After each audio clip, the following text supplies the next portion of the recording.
Welcome back. This is Elizabeth Shaw sitting again with Justin Gamble.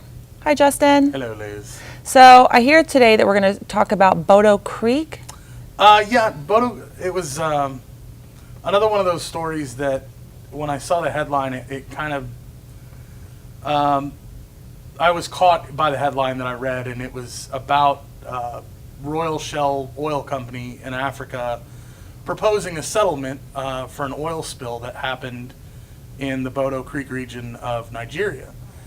And when I got into reading the article, I figured, like with the BP spill, for instance, that was a very quick turnaround. Absolutely. And they had the coastline cleaned and oil free in like 6 months or 2 years or whatever it may have been. And it shocked me, like absolutely shocked me, to find out that this was in reference to an oil spill in 2008 and in 2009.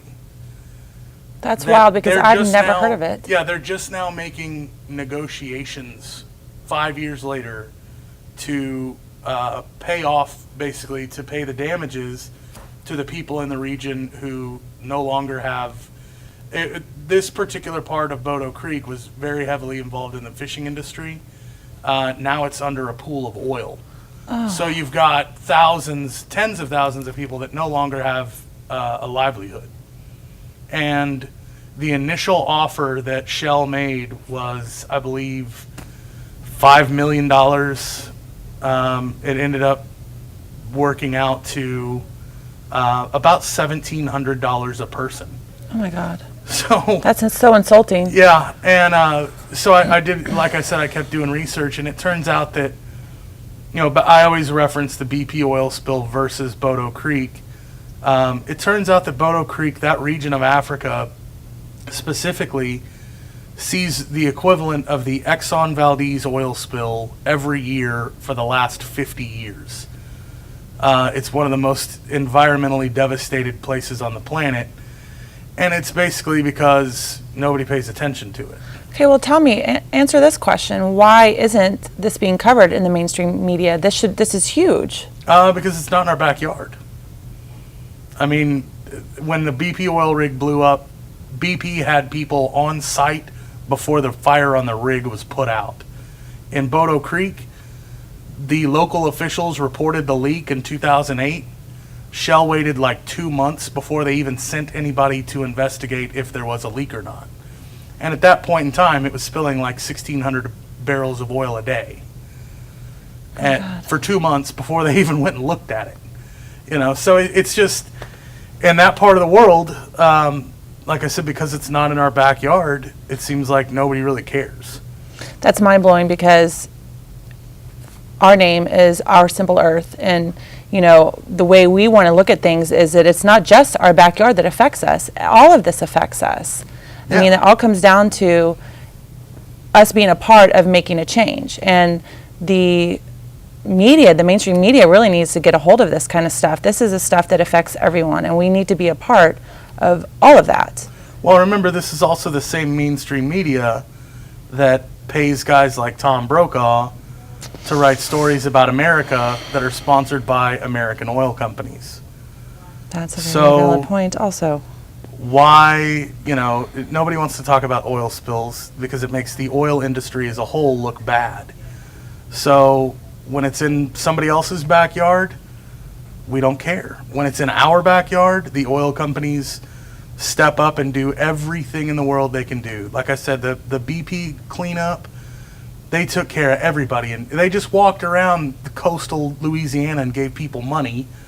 I was a shrimper yesterday, and today I'm a millionaire because an oil rig blew up.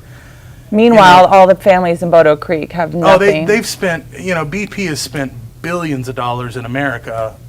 Shell has spent, maybe a couple $100 million total in 50 years. And, Shell, their excuse-making department is probably one of the most overworked group of people on the planet. I would hate to see what their schedule's like. That's got to be rough. Well, because they came out, this pipeline erupts, and there's actually images of people standing around with this geyser of oil coming out of a pipeline, and Shell was like, well, that was vandalism.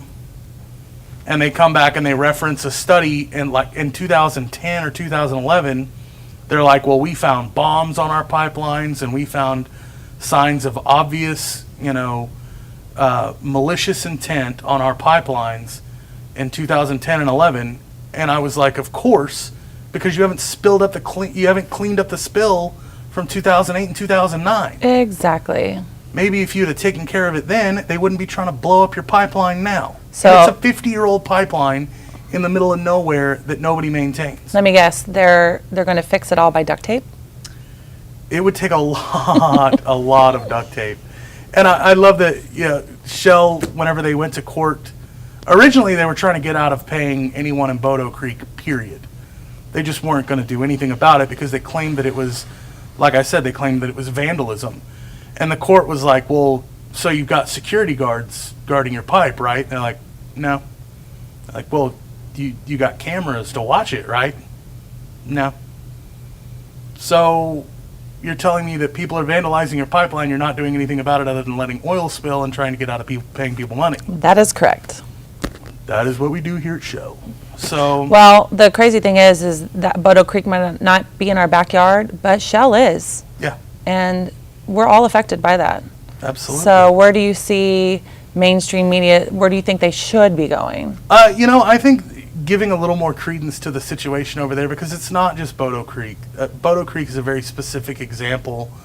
It seems like as soon as you get away from, I don't know, America or most European countries, and you get into countries like South America, or continents like South America and Africa, the rules really just don't apply anymore. Sounds like politics in the U.S.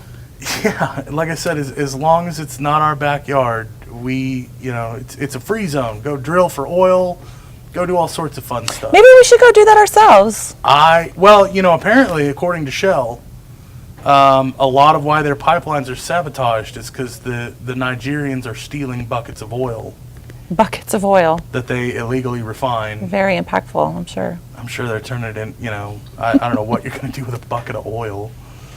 Like, is there like just a cart somewhere where I can go sell hey, I cleaned this out of my backyard. Do you want it?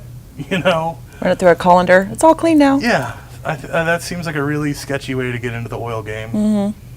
I'm sure there's probably some guys in West Texas that have tried the same thing. Oh, I'm positive of that. Yeah. I think I've actually seen that happen at a party or two. Okay, well, thank you, Justin, for sitting with me and discussing this huge issue. And I just reach out to mainstream media, and I hope that you join us in the truth here at Our Simple Earth.